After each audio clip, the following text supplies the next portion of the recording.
4ก็คือขันติสังวร5ก็คือวิริยะสังวรเราก็ศึกษาจบไปแล้วนะวันนี้เราก็ขึ้นในส่วนที่เป็นอวิติกมศีลนะอวิติกมศีลก็ชื่อว่าศีลนะที่ท่านพระสารีบุตรท่านได้ถามว่าอะไรชื่อว่าศีลอะไรชื่อว่าศีลก็มีอยู่4อย่างที่ชื่อว่าศีล1ก็คือเจตนาชื่อว่าศีล2เจตสิกก็ชื่อว่าศีล3สังวรก็ชื่อว่าศีล4อวีติกมะก็ชื่อว่าศีลอวีติกมะก็คือการไม่ก้าวล่วงหรือการไม่ล่วงละเมิดการไม่ล่วงละเมิดชื่อว่าศีลนะครับชื่อว่าศีลได้แก่การไม่ล่วงละเมิดที่เป็นไปทางกายทางกายก็จะมีทั้งปาณาติบาตอย่างนี้นะทางกายมีปาณาติบาตอาทินทานกาเมสุมิจฉาจารนี่เป็นทางกาย3นะแล้วก็ไม่ก้าวล่วงทางวาจานะเป็นไปทางวาจาก็จะมีอยู่4ในวาจาก็จะมีอยู่4ก็คือได้แก่ไม่ก้าวล่วงสัมมาวาจาที่เป็นไปในเขาเรียกว่าเป็นสัจจะเนี่ยเป็นความจริงเนี่ยไม่ก้าวล่วงความจริงไปพูดคำเทศอย่างเงี้ยก้าวล่วงจากความจริงไปนะมันก็ไม่ละเมิดนะละเมิดไปนะมันก็ไม่ดีนะเว้นจากมิจฉาวาจาก็คือพูดโปดนะพูดส่อเสียดพูดหยาบคายพูดเพ้อเจ้อทั้ง4อย่างนี้เราควรจะต้องเว้นเขาจะวิติกมะนี้ก็คือเป็นศีลที่เราได้สมาทานไว้นะที่เราได้สมาทานไว้เราจะไม่ก้าวล่วงนะครับไม่ว่าจะเป็นทางกายหรือทางวาจาก็ตามแต่ถ้าว่าโดยองค์ธรรมเนี่ยอวิติกมะเนี่ยไม่ใช่เจตสิกนะไม่ใช่เจตนาแล้วก็ไม่ใช่เจตสิกไม่ใช่สติไม่ใช่สติสังวรนะครับไม่ใช่ตัวสติเนี่ยไม่ใช่ตัววิริยะนะไม่ใช่ตัวขันติสังวรคืออโทสะแต่ได้แก่อะไรก็คือได้แก่เขาเรียกว่าเป็นกุศลจิตนะครับก็เป็นสภาวธรรมที่เกิดร่วมกันในกุศลจิตที่มีกำลังนะมีกำลังร่วมกันเราจะเรียกว่าเป็นกุศลจิตบาทเพราะฉะนั้นอวิติกมศีลก็คือองค์ธรรมได้แก่กุศลจิตบาทตรงนี้ตามวิสุทธิมรรคเนี่ยท่านก็บอกว่าการวิสัชนาปัญหาข้อว่าอะไรชื่อว่าศีลประการที่1ประการแรกนะครับก็ยุติเพียงเท่านี้นะอันนี้คือท่านยุตินะแต่เรามาเพิ่มนิดหนึ่งในสไลด์ต่อไปนะครับอวิติกมศีลนะครับว่าโดยองค์ธรรมได้แก่กุศลจิตบาท21กุศลจิตบาท21ได้แก่อะไรบ้างนะครับก็คือได้แก่มหากุศลจิต8มหาคตากุศล9มหาคตากุศล9ก็คือได้แก่รูปาวจรกุศล5แล้วก็อรูปาวจรกุศลอีก4รวมเป็น9เรียกว่าเป็นมหาคตากุศล9บวกกับมรรคอีก4นะมรรคอีก4มีโสดาปัตติมรรคสกทาคามีมรรคอนาคามีมรรคแล้วก็อรหันตมรรคนะก็เป็น4รวมกันก็เป็น21นะไม่ใช่เจตนาศีลไม่ใช่เจตสิกศีลไม่ใช่สังวรศีลแต่เป็นอวีติกมศีล หรือเป็นกิจที่มีความไม่ก้าวล่วงความชั่วยับยั้งอยู่ในความดีนะไม่ทำความชั่วนะครับทำแต่ความดีนั่นก็คือเป็นอวิติกมศีลนะเรามาต่อไปในสไลด์ต่อไปครับเรามาสรุปเนี่ยเรามาสรุปในเรื่องขององค์ธรรมของศีลเพราะว่าองค์ศีลเนี่ยมีอยู่4อย่างนะครับเจตนาก็ชื่อว่าศีลเจตสิกก็ชื่อว่าศีลสังวรก็ชื่อว่าศีลวิติกมก็ชื่อว่าศีลรวมแล้วทั้งหมดจะมีองค์ธรรมอยู่เท่าไหร่นะครับแล้วก็มาดูนะเจตนาชื่อว่าศีลมีองค์ธรรมอยู่หนึ่งก็คือเจตนาเจตสิกเจตนาเจตสิกคือความจงใจความตั้งใจความใส่ใจในการที่จะงดเว้นจากบาปอกุศลทั้งหลายแล้วก็มีความตั้งใจที่จะประพฤติปฏิบัติข้อวัดด้วยตัวเจตนาก็เป็นทั้งที่เป็นวาลีตศีลแล้วก็จารีตศีลนะครับก็เป็นตัวเจตนาสองก็คือเจตสิกเจตสิกศีลเนี่ยมีอยู่6อย่างนะครับส่วนที่1เนี่ยก็คือได้แก่วิรติ3วิรติ3ก็คือสัมมาวาจาเว้นจากวาจาที่เป็นมิจฉาวาจานะครับ2สัมมากัมมันตะเว้นจากกายทุจริต3นะ3อาชีวะอาชีวสัมมาอาชีวะสัมมาอาชีวะก็คือ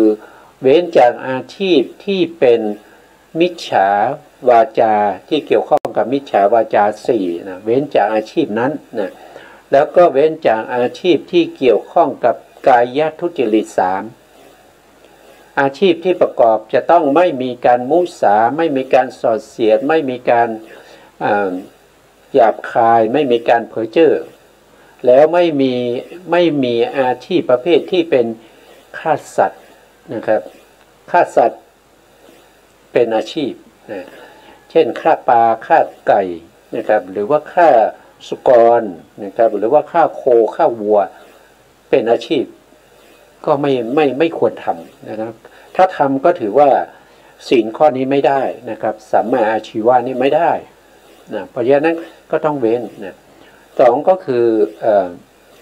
ชอบในการที่จะลักทรัพย์คนอื่นนะครับหรือว่าจี้ปล้น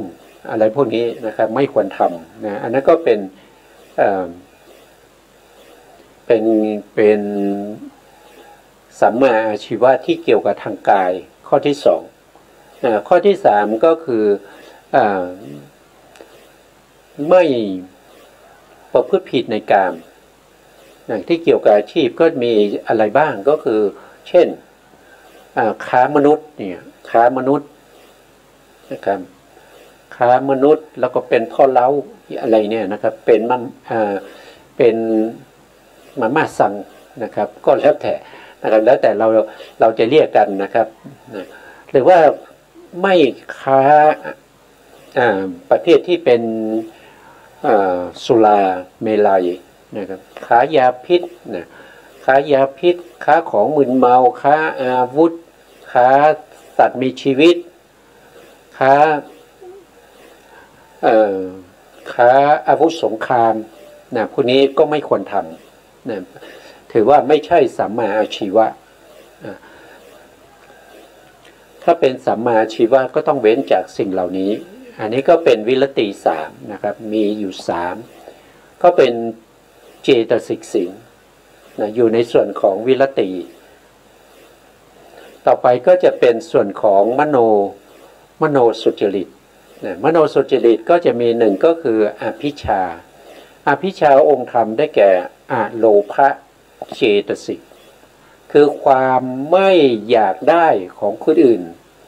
นะไม่อยากได้ของคนอื่นไม่คิดอยากได้ไม่คิดที่จะอิจฉาเขาอย่างนี้นะครับไม่ควรนะไม่ควรก็เป็นโลภะเจตสิกเป็นตัวองค์ธรรมของอนาภิชานะ มโนสุจริตที่สองก็คืออาพยาบาทอาพยาบาทก็คืออาโทสะเจตสิกเป็นองค์ธรรมนะอาโทสะเจตสิกเป็นองค์ธรรมข้อที่สามสัมมาทิฏฐิสัมมาทิฏฐิก็คือตัวปัญญาเจตสิกเป็นองค์ธรรมเพราะฉะนั้นเจตสิกศีลก็จะมีอยู่6องค์ด้วยกัน6องค์ด้วยกัน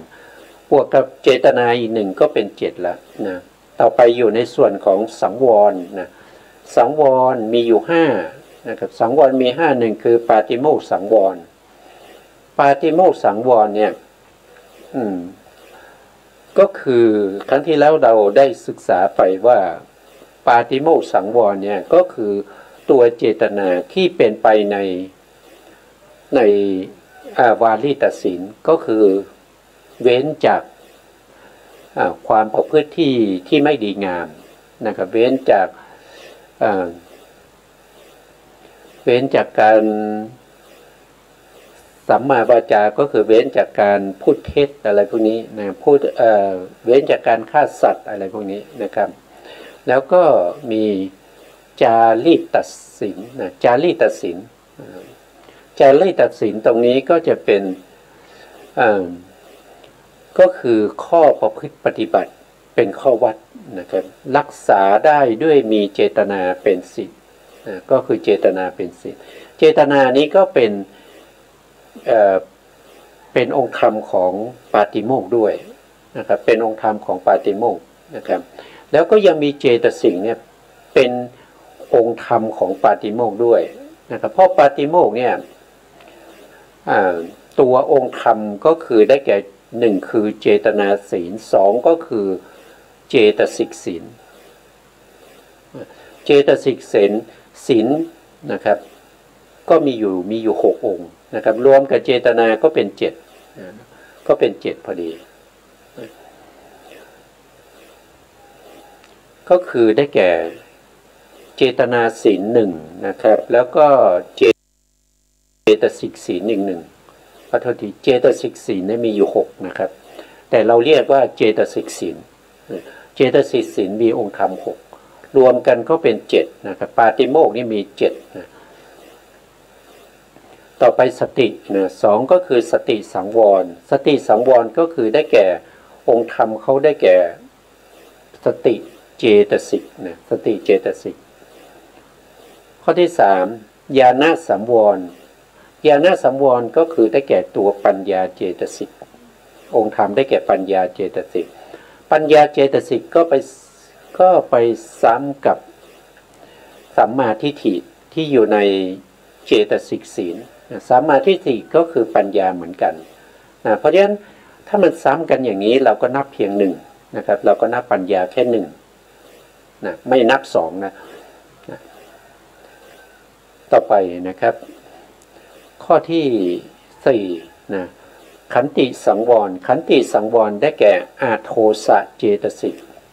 อาโทสะเจตสิกก็ไปซ้ำกับ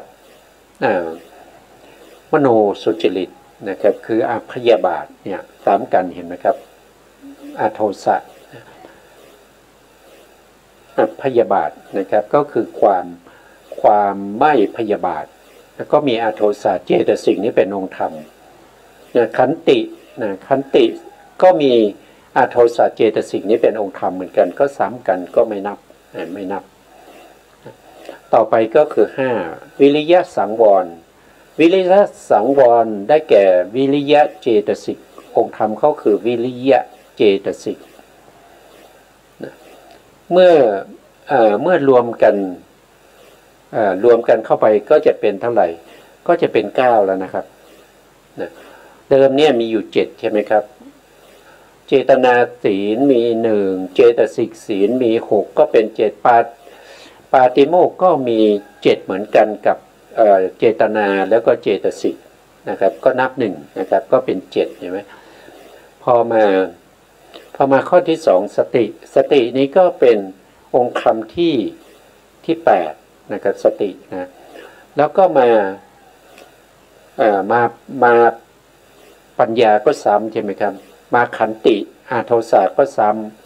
แล้วก็มาวิริยะสังวรวิริยะสังวรก็คือได้แก่วิริยะเจตสิกก็เป็น8นะครับก็ได้องค์ธรรม8ละนะได้องค์ธรรมมาได้องค์ธรรมมา8นะมีแล้วก็ต่อมาก็เป็นอวีติกมะนะครับ8หรือ9เนี่ยได้ปาติโมกข์สังวรเนี่ยมีอยู่6นะครับแล้วก็มามีสตินะ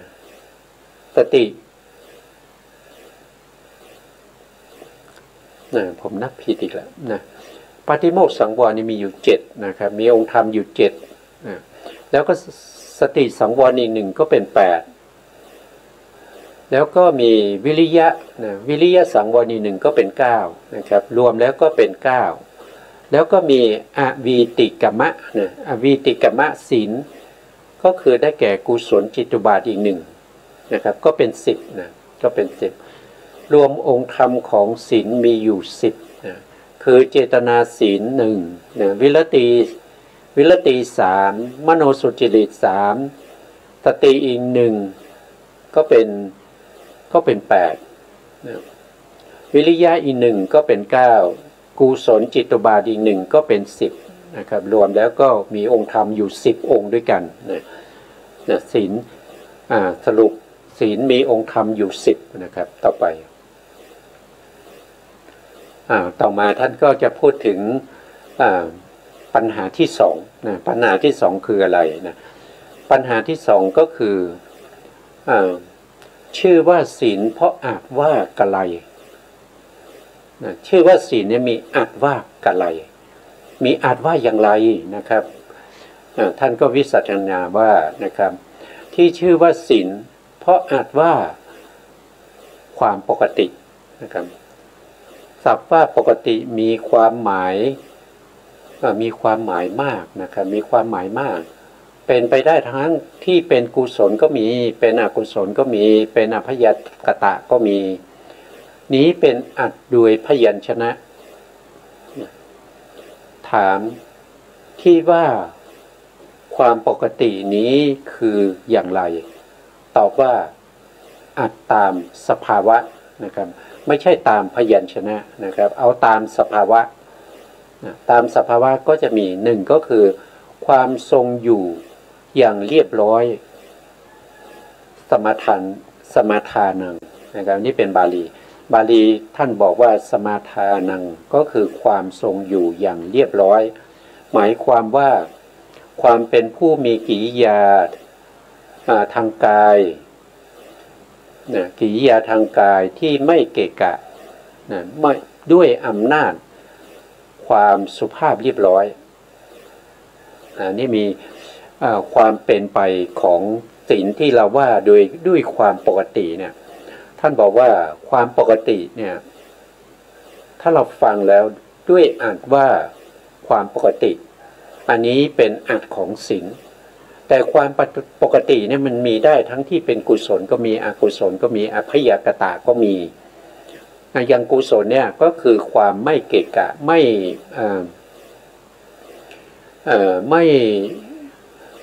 ่ทำสิ่งที่ไม่ดีงาม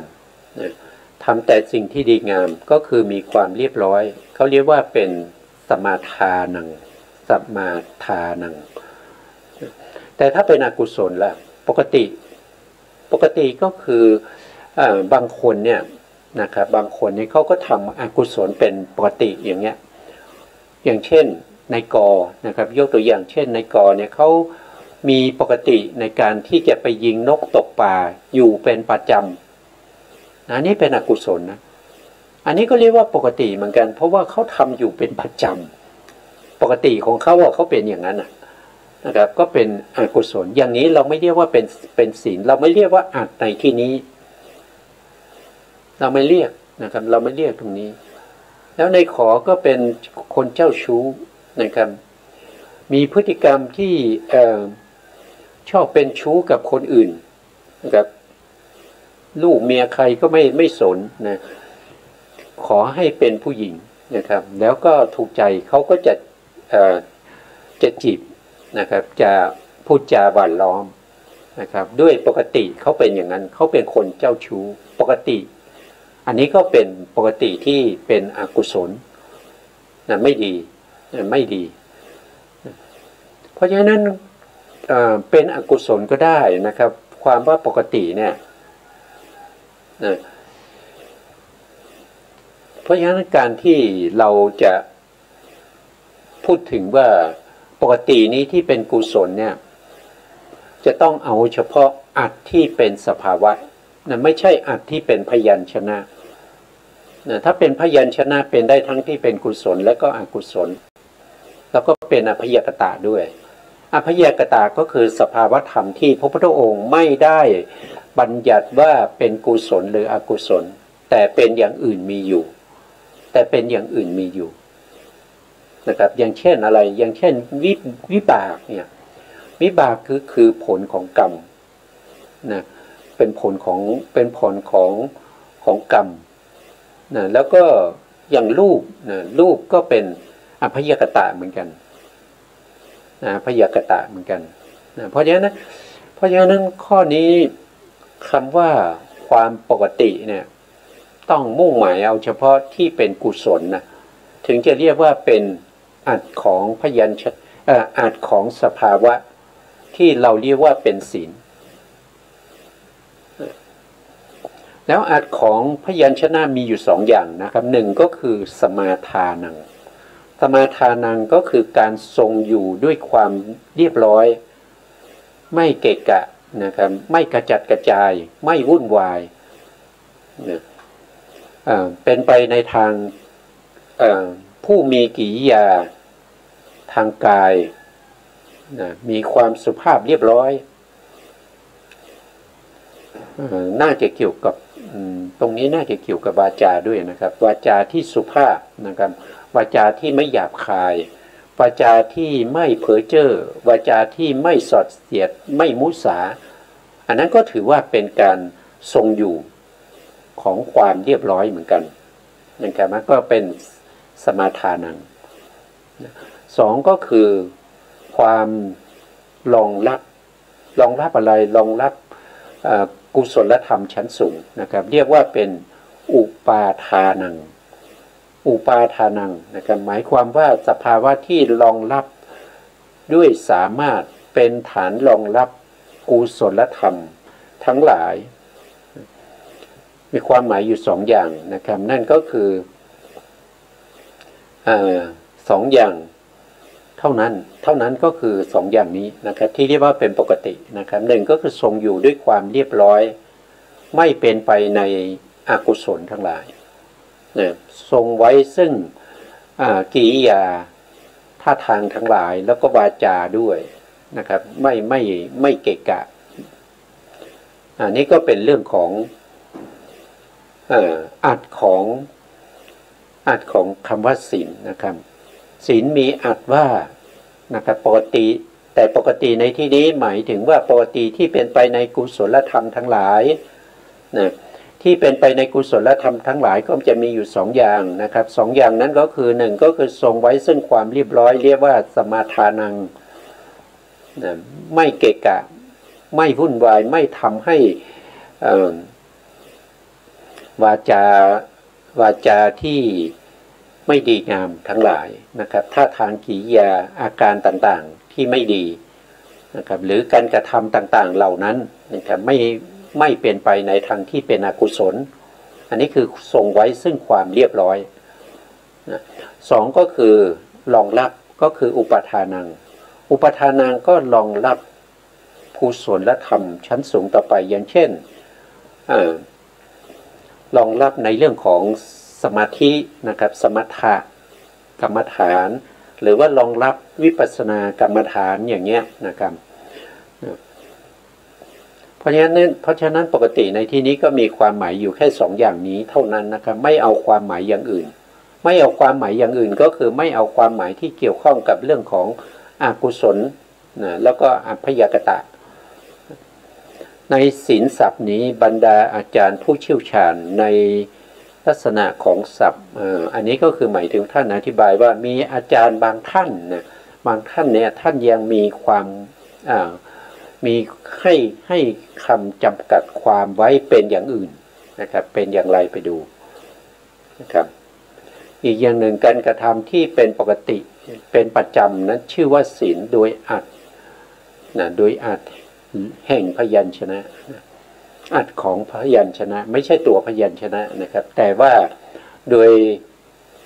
ภาวะที่เป็นมูลรากของศีลมีอยู่สองอย่างคือสมาทานังนะครับรวบรวมกายวาจาไม่ให้เกะกะเป็นอกุศลเกะกะด้วยอกุศลมีนิวรณ์เป็นต้นนะครับตั้งใจไว้ก่อนนะครับมีการตั้งใจไว้ก่อนนั่นก็คือมีการสมาทานมาก่อนก็คือรับปากว่าจะไม่ทำผิดศีลรับปากว่าจะประพฤติปฏิบัติตามข้อวัดต่างๆเช่นอุปชัยวัดนะครับอาจารย์วัดแล้วก็เจดีย์วัดก็คือกวาดลานเจดีย์ทำวัดเย็นวัดเช้านะครับเที่ยวบิณฑบาตบิณฑบาตเป็นวัดอย่างเงี้ยนะอันนี้ก็มีการสมาทานไว้ก่อนนะครับก็เรียกว่าเป็นสมาทานังนะครับตั้งใจที่จะทำสิ่งเหล่านั้นให้ดีขึ้นไม่ว่าจะเป็นไปทางจารีตศีลหรือว่าวารีตศีลก็อยู่ในสมาทานังนี้นะข้อที่สองก็คืออุปทานังนะครับรองรับคุณธรรมชั้นสูงนะความเข้าไปทรงไว้หรือตั้งไว้อาศัยเป็นกุศลมูลของณวัชธรรมธรรมที่ไม่มีโทษธรรมที่ไม่มีโทษก็ต้องเป็นไปในส่วนที่เป็นกุศลนะครับส่วนที่เป็นกุศลแล้วก็ส่วนที่เป็นวิบากนะครับวิบากก็คือเขาไม่ให้ผลละนะครับเพราะว่าเขาเป็นผลเขาเป็นธรรมที่สุกงอมให้ผลแล้วก็ไม่ให้ผลนะครับไม่ให้ผลธรรมที่ไม่มีโทษนะครับเป็นฐานที่อาศัยโดยการตั้งมั่นอาทิฐานะกาละอันนี้มาจากในเรื่องของมหาประธานนะมหาประธานก็อยู่ในอะไรอยู่ในกรรมปัจจัยกรรมปัจจัยและอิงอาศัยอิงอาศัยก็เรียกว่านิสยกาละนิสยกาละแห่งความเจริญในจตุภูมิกะกุศลจตุภูมิกะกุศลนะครับนั่นก็คือได้แก่กุศลที่เป็นไปในภูมิทั้งสี่ก็คือได้แก่กุศลที่เป็นไปในกามภูมิเป็นไปในกามภูมิหนึ่งก็คือเป็นไปในกามภูมิสองเป็นไปในรูปภูมินะครับก็คือเป็นไปในภพภูมิหรือธรรมที่เกี่ยวเนื่องกับพวกที่เป็นพรหมเป็นรูปประพรหมนะสามก็คือเป็นไปในรูปประพรหมนะครับพรหมที่ไม่มีรูปมีแต่นามและสี่ก็คือธรรมที่เป็นไปในภูมิที่เป็นโลกุตระภูมิก็คือได้แก่มรรคจิตผลจิตนะอันนี้ก็เป็นกุศลที่เป็นไปในภูมิทั้งสี่แล้วก็มีที่เป็นไปในอินทรีย์ห้าอินทรีย์ห้าพละห้าอย่างเงี้ยอินทรีย์ห้าพละห้าเป็นไปในสมถะเป็นไปในวิปัสสนาอันนี้ก็เป็นอะไรเป็นศีลที่รองรับคุณธรรมชั้นสูงนะครับการรองรับมีอยู่สองอย่างนะครับก็คือเป็นที่อาศัยนะครับเป็นที่อาศัยตั้งมั่นนะครับนั่นก็คือได้แก่ศีลเป็นเบื้องบาทเป็นพื้นฐานที่จะตั้งมั่นให้เกิดคุณธรรมที่เป็นไปในสมถะสมาธิให้สมาธิที่เป็นอุปจารสมาธิเกิดขึ้นหรือว่าจะให้อัปปนาสมาธิเกิดขึ้นให้ได้ปฐมฌานทุติยฌานตติยฌานจตุทัชฌานจนถึงอรูปฌานรวมเป็นส สมาบัติ8นะเพื่อให้ได้มาซึ่งเขาเรียกว่าอภิญญานะอภิญญาทั้งที่เป็นโลกิยะอภิญญา5หรือว่าจะเป็นไปในโลกุตระก็จะเป็นอภิญญา6อย่างนี้นะครับหรือว่าเป็นไปในเรื่องของอินทรีย์ทำให้อินทรีย์นั้นเกิดความเจริญตั้งมั่นยิ่งขึ้นไปนะอย่างนี้เราเรียกว่าเป็นนิสยกาละนิสยกาละก็คือเป็นที่อาศัยเกิดของกุศลธรรมกุศลธรรมเหล่านี้นะแล้วก็จะมีอาจารย์บางส่วนบางพวกนะครับหรือว่าเป็นเกจิอาจารย์ท่านก็มีความเห็นว่านะครับศีลเนี่ยนอกจากการทรงไว้ซึ่งความเป็นปกตินะครับซึ่งทั้งที่เป็นสมาทานังนะครับหรือว่าจะเป็นอุปทานังก็ยังมีอย่างอื่นอีกนะก็คือได้แก่อะไรนะท่านก็บอกว่า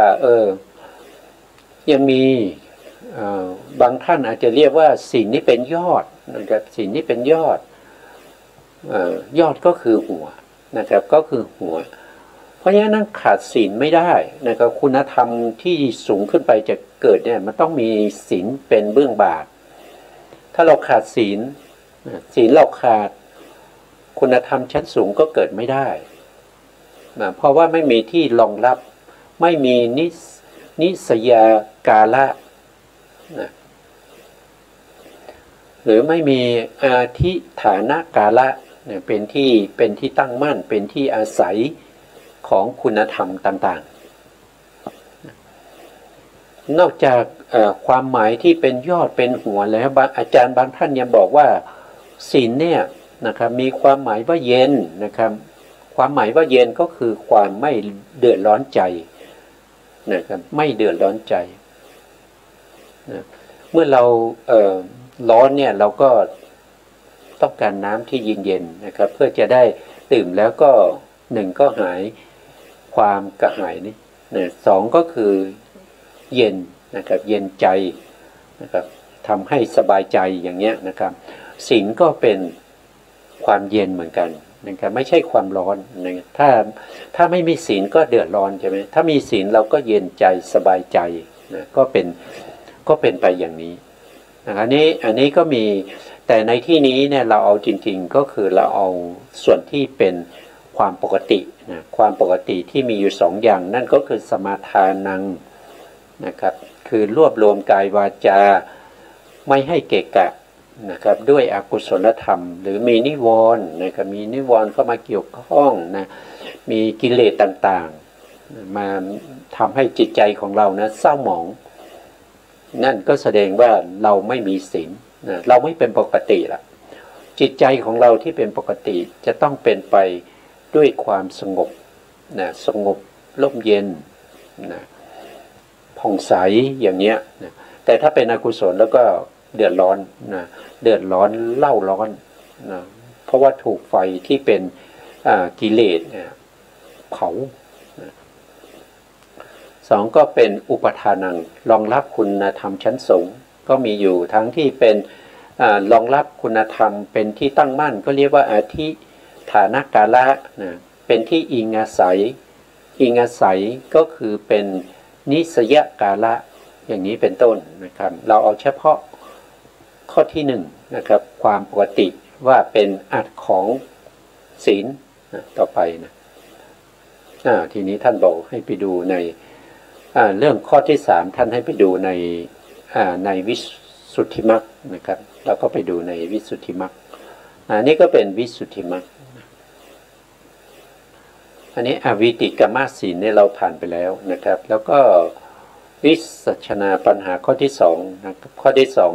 2ก็คือความปกตินะครับตรงนี้ความปกตินะนี่เราก็พูดไปแล้วนะอันนี้คือความปกตินะแล้วความปกติมีอยู่2อย่างนั่นก็คือ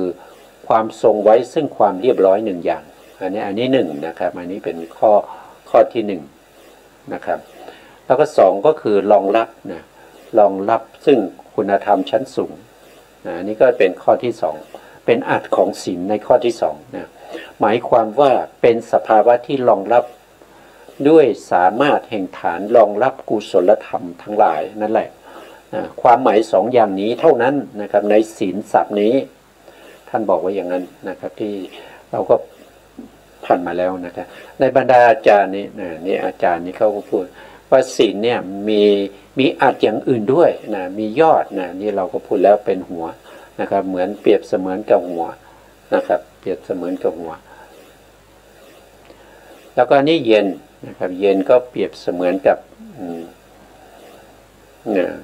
ความเย็นนะครับก็เป็นอุตุนะครับเป็นอุตุเย็นใจนะครับเย็นใจสบายกายนี่ก็เป็นเรื่องของศีลนะต่อไปนะครับต่อไปปัญหาข้อที่สามนะปัญหาข้อที่สามเนี่ยท่านจะพูดถึงในเรื่องของลักษณะที่จตุกะของศีลนะลักษณะที่จตุกะของศีลก็คืออะไรเป็นลักษณะศีลมีอะไรเป็นลักษณะเรารู้ได้ยังไงว่าเป็นศีลก็รู้จากลักษณะนี้แหละนะเพราะถ้าเราไม่รู้ลักษณะเราก็แยกไม่ได้นะเราก็แยกไม่ได้ว่าอันนี้เป็นศีลอันนี้เป็นสมาธิอันนี้เป็นปัญญานะถ้าเราไม่รู้ลักษณะเนี่ยเราไม่ลักษณะคือคุณสมบัติลักษณะคือเครื่องหมายที่บ่งบอกว่าอันนี้คือศีลอย่างเงี้ยสองก็คือมีอะไรเป็นรสนี่ก็มีสองอย่างนะครับมีกิจจรสกับสัมปติรสกิจจรสก็คือเวลาที่ศีลเกิดขึ้นเนี่ยเขาทำหน้าที่อะไรอันนั้นคือกิจจรสของเขาสัมปติรสก็คือคุณสมบัติความสำเร็จของศีลนั้นนะครับสามก็คือเป็นอาการปรากฏและหรือว่าเป็นปัฏฐานของศีลอาการปรากฏเนี่ยก็อาการปรากฏนี้ได้แก่เป็นผลนะเป็นผลนะครับเป็นผลเมื่อศีลเกิดขึ้นแล้วเนี่ยเขามีอาการปรากฏยังไงนั่นก็คือเขาเกิดขึ้นแล้วผลเป็นยังไงส่วนที่เป็นปัฏฐานของศีลเนี่ย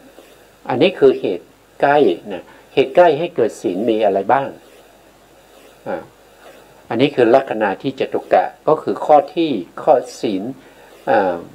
ข้อที่สามนะศีลข้อที่หนึ่งก็คืออะไรชื่อว่าศีลนะศีลข้อที่สองก็คือศีลมีอัตว่าอย่างไรนะข้อที่สามท่านก็ถามว่าลักษณะที่จตุกะของศีลนั้นเป็นอย่างไรเราก็มาดูนะครับเราก็มาดูนะแม้ศีลนั้นถึงจะต่างกันโดยประเภทมากมายก็จะต้องมีลักษณะก็คือมีความปกติเป็นลักษณะความปกติเนี่ยเป็นลักษณะของศีลนะเป็นลักษณะหรือเราจะเรียกว่าเป็นอะไรเป็นสีนะครับเป็นสีรูปเนี่ยท่านจะใช้คำว่ารูปบ่อยนะครับแต่องค์ธรรมของรูปเนี่ยก็คือได้แก่สีต่างๆนะครับก็คือได้แก่สีนะครับสีก็คือได้สีนะไม่ว่าจะเป็นสีเขียวสีเหลืองสีแดงสีดำสีอะไรก็เรียกว่ารูปนะครับแต่ถ้าว่าโดยภาษาบาลีท่านจะเรียกว่ารูปารมณ์นะรูปารมณ์ซึ่งมีต่างกันนะมีต่างๆกันหลายประเภทนะเป็นอันมากนะก็มีภาวะอย่างเดียวเท่านั้นนะครับมีลักษณะอย่างเดียวนะครับอย่างเดียวนั่นคืออะไรก็คือเป็นรูปายตนะเป็นรูปายตนะรูปายตนะก็เป็นยตนะนี่คือการกระทบกันการกระทบกันรูปายตนะที่กระทบกับอะไรก็กระทบกับรูจักขูวิญรูปายตนะกระทบกับจักขูประสาทนะครับกระทบกับจักขูประสาทแล้วก็ทำให้เกิดเป็นจักขูวิญญาณจักขูวิญญาณเกิดขึ้นโดยอาศัยรูปารมณ์รูปารมณ์กับ จักขูวัตถุเกิดขึ้นแล้วก็ไปเห็นรูปารมณ์รูปารมณ์ที่ถูกเห็นนั่นก็คือได้แก่รูปก็คือสีท่านบอกว่าตรงนี้นะถึงแม้ว่ารูปเนี่ยมันมีสีได้มากมายเป็นสีเขียวสีเหลืองเป็นต้นนะก็มีสภาวะที่พึงเห็นได้เป็นลักษณะคือเห็นได้เท่านั้นอ่ะจะเป็นสีอะไรก็ตามจะเป็นรูปารมณ์ประเภทไหนก็ตามแต่มีลักษณะอย่างเดียวนั่นคือเห็นได้อะไรเป็นตัวเห็นก็คือจักขูวิญญาณเป็นตัวเห็นการเห็นได้เป็นลักษณะของรูปารมณ์ถึงแม้ว่ารูปายตนะจะแตกต่างกันโดยประเภทแห่งสีต่างๆก็ไม่พ้นจากสภาวะคือพึงเห็นได้ฉันใดศีลก็ศีลถึงแม้จะแตกต่างกันโดยประเภทต่างๆมากมายว่าโดยองค์ธรรมมีถึง10นะครับมีเจตนาศีลเป็นต้นเจตนาศีลเป็นต้นแต่ก็มีปกตินะมีปกติเป็นอะไรเป็นลักษณะเป็นลักษณะหรือว่ามีปกติเป็นอัตของศีลอย่างนี้นะครับซึ่งได้กล่าวไว้โดยสามารถแห่งความทรงอยู่ด้วยความเรียบร้อยกิริยาทางกายเป็นต้นอันนี้ก็เป็นลักษณะของศีลนะถ้าเขามาถามว่าศีลมีลักษณะอย่างไรนะเราก็ตอบว่าศีลมีลักษณะปกตินะเป็นความปกตินะความปกตินั้นเป็นอย่างไรนะความปกตินั้นก็คือทรงไว้ซึ่งความเรียบร้อยและความรองรับกุศลธรรมทั้งหลายแล้วก็เป็นฐานรองรับกุศลธรรมชั้นสูงขึ้นไปอันนี้คือเป็นลักษณะของศีลนะครับลักษณะของศีลต่อไปนะครับต่อไปท่านก็จะอธิบายว่าศีลมีอะไรเป็นลดนะครับลดหรือกิจลดหรือสัมปติลดอันหนึ่งการขจัดเสียซึ่งความเป็นผู้ทุศีลศีลนี่มีหน้าที่ในการที่จะกำจัดความเป็นผู้ทุศีล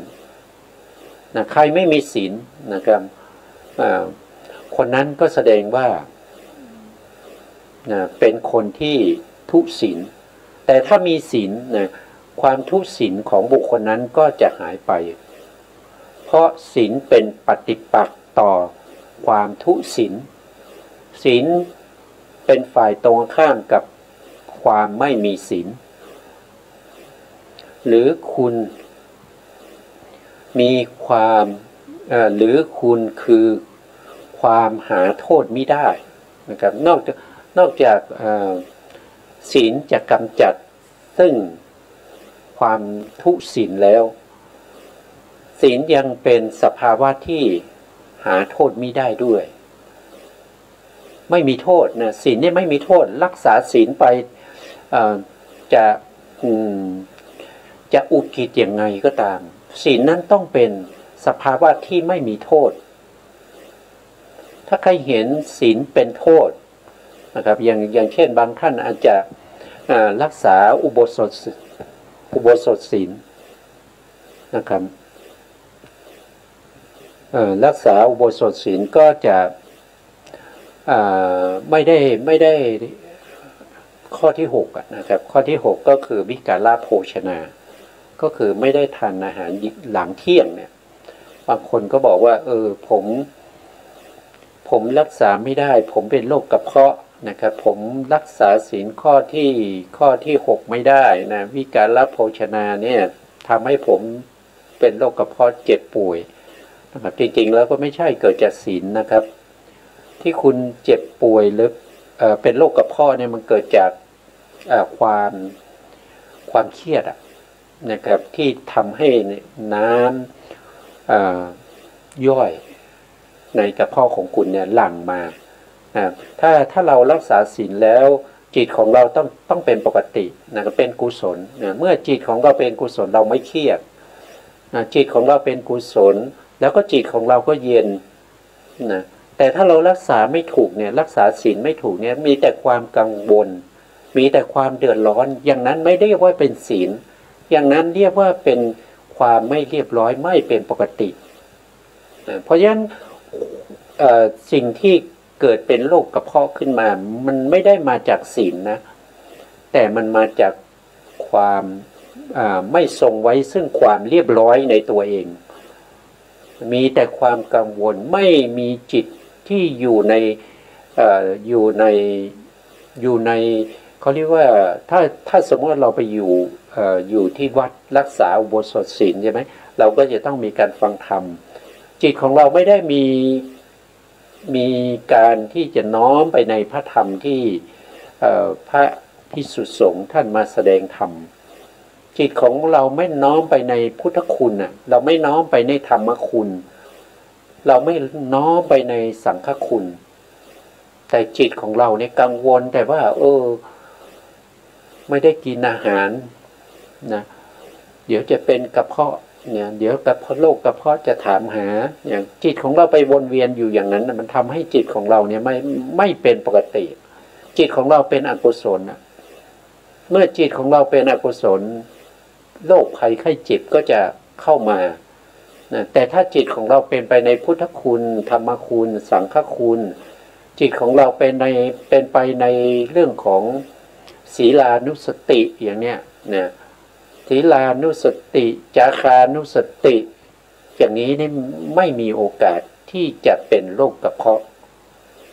เพราะว่าศีลนี่เป็นสภาวะที่หาโทษไม่ได้ไม่ใช่ว่าเป็นสภาวะที่จะทำให้มีโรคทำให้เราต้องเจ็บไข้ได้ป่วยไม่ใช่อย่างนั้นนะนั่นแสดงว่าเรารักษาศีลไม่ถูกวิธีนะศีลที่เกิดขึ้นจะต้องเป็นสภาวะทางใจที่เป็นปกติเป็นปกติสภาวะที่เย็นสภาวะที่ผ่องใสสภาวะที่มีศรัทธาที่จะรักษาศีลเพราะเราต้องการอานิสงส์อานิสงส์ก็คือผลที่หลั่งไหลมาจากการรักษาศีลอย่างนี้มีเรื่องอยู่เรื่องหนึ่งนะครับที่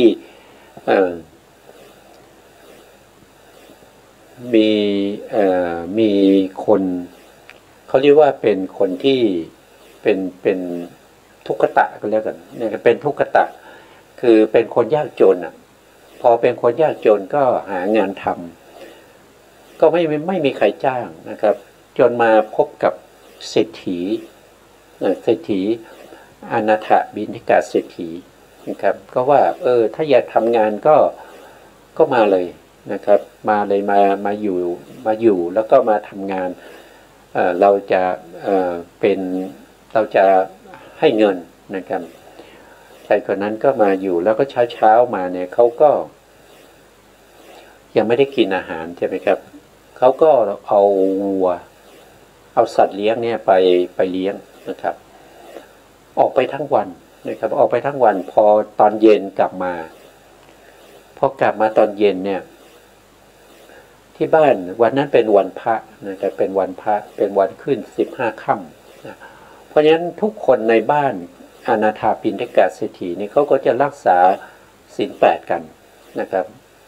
บางท่านก็รักษาอุโบสถศีลอยู่กับบ้านนะบางท่านก็รักษาศีล 8เพราะฉะนั้นเศรษฐีก็บอกให้ทาสีว่าคนงานใหม่ที่มานั่นน่ะเขายังไม่มาเลยเขามาแล้วเขาไปออกไปเลี้ยงโคเลี้ยงสัตว์นะเศรษฐีก็สั่งว่าเย็นนี้นะให้ทำอาหารไว้ให้แก่ในทุกขตะด้วยนะเพราะว่าเขาไม่รู้นะครับว่าบ้านเราเนี่ยวันพระวันขึ้น15 ค่ำเนี่ยต้องรักษาศีล 8เขาเพิ่งมานะทำอาหารไว้ให้เขาด้วยเดี๋ยวเศรษฐีก็ไปวัดนะครับเย็นในทุกขตะมาจากการเลี้ยงโคนะครับไม่ได้ทานอาหารพอมาก็เห็นว่าทำไมเงียบนะครับไม่มีการอะไรเลยนะไปไหนหมดนะครับ ทาสีก็มาบอกว่าอาหารของคุณน่ะอยู่ในตู้นะเศรษฐีสั่งไว้นะครับทำอาหารไว้ให้คุณคนเดียวนะครับคนอื่นเขาไม่ทานกันเราก็สงสัยว่าทำไมไม่ทานอาหารก็บอกว่าเขารักษาศีลกันเขารักษาศีลนะครับเป็นศีล8นะครับหรือว่าบางคนก็รักษาอุโบสถศีลเขาไม่ทานอาหารเย็นนะครับหลังเที่ยงเนี่ยเขาจะไม่ทานอาหารในทุกตะก็สนใจนะครับก็ถามว่าอย่างผมนี่จะรักษาได้ไหมเขาบอกรักษาได้นะถ้าคุณรักษาตอนนี้เนี่ยคุณได้ครึ่งเดียวนะคุณได้ครึ่งเดียวนะครับไม่ได้ทั้งวันนะอานิสงส์เขาก็บอกว่าได้ผมจะรักษานะครับเขาก็เลยไม่ทานอาหารอาราธนาศีล8ให้ศีล8ไปนะคืนนั้นนะเขาไม่ได้ทานอาหารทั้งวันเขาก็มีจิตใจที่รักษาศีลมีจิตใจเป็นไปในศีลนะครับเขาก็ยินดีในศีลของเขาเนี่ยเดินมาเขาก็ตายนะครับเพราะว่าเขาไม่ได้ทานอาหารนะเกิดจากสาเหตุอะไรหลายอย่างนะครับกรรมเก่าด้วยนะครับเขาก็ตายพอตายปุ๊บเนี่ยเขาก็ไปเกิดเป็นเทวดาด้วยศีลนั้นเกิดเป็นเทวดาที่เป็นลุกขะเทวดาอยู่ที่ต้นไม้ในรักษาอุโบสถศีลครึ่งเดียวนะครับก็ได้เป็นเทวดาอันนี้ก็เป็นอานิสงส์ของศีลนะวันนี้เวลาเราหมดนะครับเราจะพบกันใหม่ในโอกาสต่อไปนะวันนี้ก็จะคืนเวลาให้ทางสถานีครับสุดท้ายนี้ขอกราบขอบพระคุณพระครูสมุทรวิสุวัตรวรกิจโยผู้อำนวยการสถานีวิทยุเพื่อการศึกษาพระพุทธศาสนาและวัฒนธรรม FM 104.5 เมกะเฮิรตซ์วัดฝายหินจังหวัดเชียงใหม่และขอกราบขอบพระคุณพระครูปริยัติยานุศาสตร์ขอบคุณท่านผู้ฟังและผู้ชมทุกท่านพบกันใหม่ในโอกาสต่อไปครับวันนี้ลาไปก่อนครับสวัสดีครับ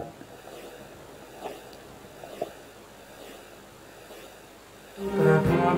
ำกรรมที่ผิดตัวทำบาป